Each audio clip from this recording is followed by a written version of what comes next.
Hello, we're Group 3. Our crash course is called America Moves Towards War, Chapter 24, Section 4.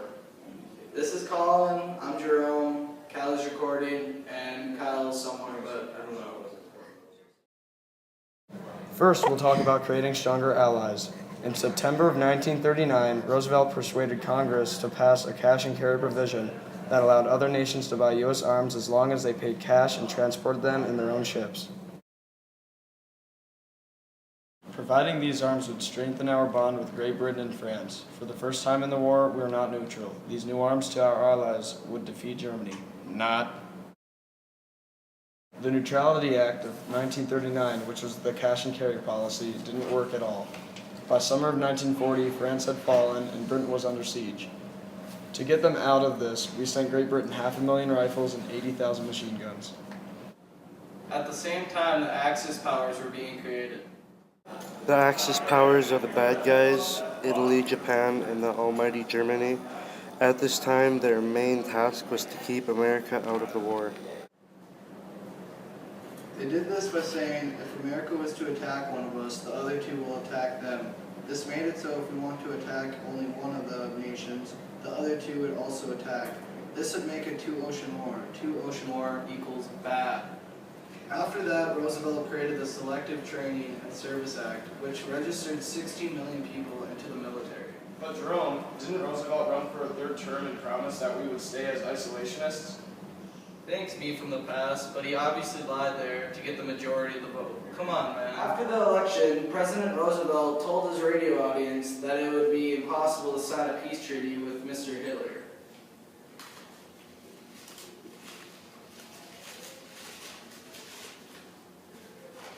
He said, no man can tame a tiger into a kitten by stroking it. Meanwhile, Great Britain is falling. They had no cash money. Because of this, America made the Lend-Lease Act. The Lend-Lease Act is a law that allowed the United States to ship arms and other supplies without immediate payment to nations fighting the Axis powers. You compare this plan to lending a garden hose to a neighbor whose house is on fire. Under this plan, the fire doesn't get spread. America sent supplies under the Lend-Lease Act not to only Great Britain but also the Soviet Union. While actually sending Lend-Lease aid to the Soviet Union and Great Britain, America had to bring them by ships. Germany didn't like that, so they sent groups of up to 40 submarines to attack the supply ships. We called these the Wolf Attack. During these attacks, U.S. warships defended the other ships. Although Roosevelt was popular, his foreign policy was under attack. American forces were seriously underarmed.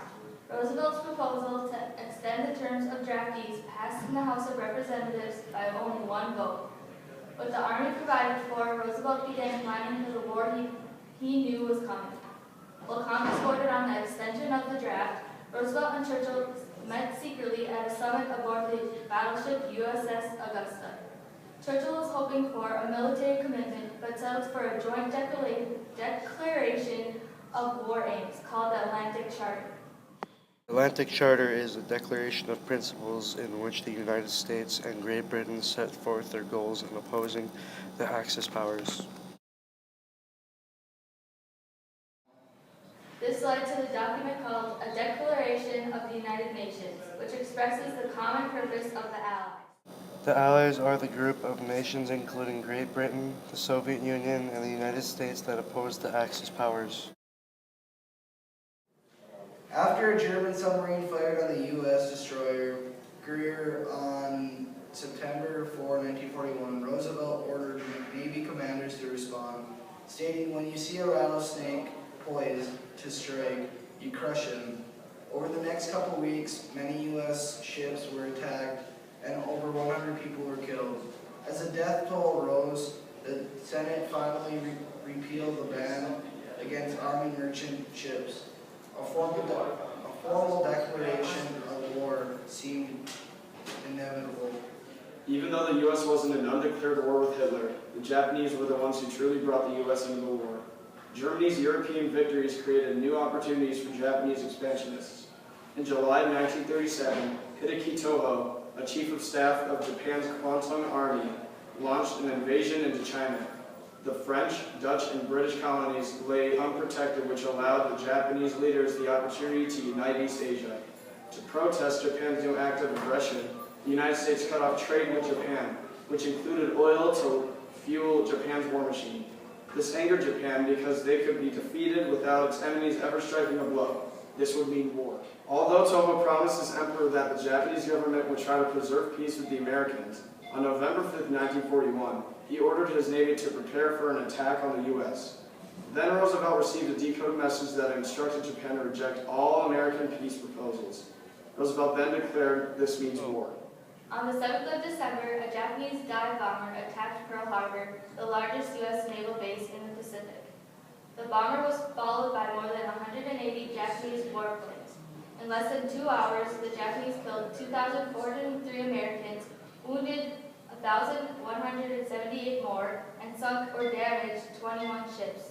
These losses constituted greater damage than the U.S. Navy had suffered in all of World War I. The next day, President Roosevelt addressed the Congress with his famous quote, "Yesterday, December 7, 1941, a date which will live in infamy."